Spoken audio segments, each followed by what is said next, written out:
ভোর রাত্রে যখন সাহরি খাইতে উঠবেন, সাহরি খাওয়ার পর ফজরের আজানের আগে আপনি 10 মিনিট 5 মিনিট একটু আল্লাহর কাছে কেবলামুখী হয়ে হাত তুলে রুমের লাইটটা বন্ধ করে একটু আল্লাহর সাথে কথা বলবেন।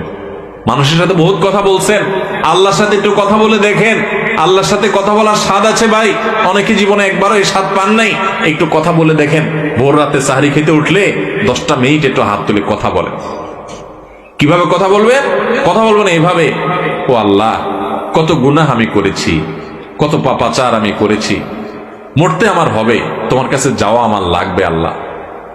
শয়তানের প্ররোচনা করেছি, এই রমজান মাস তুমি কত মানুষকে মাফ করে দাও। নবী করিম সাল্লাল্লাহু আলাইহি ওয়াসাল্লাম বলেছেন, ওয়ালিল্লাহি উতাকাউ মিনান নার ওয়া যালিকা ফি কুল্লি লাইলা।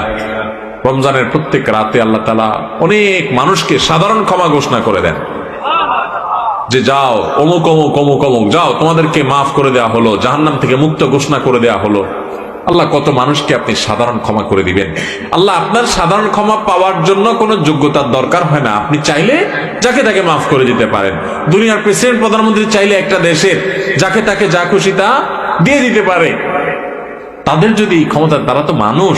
আল্লাহ আপনি তো মহান সৃষ্টিকর্তা, আপনি তো চাইলে আমার সব অপরাধগুলো মাফ করে আমাকে ফেরেশতা বানায় ফেলতে পারেন, পারেন না আল্লাহ? তো আল্লাহ আপনি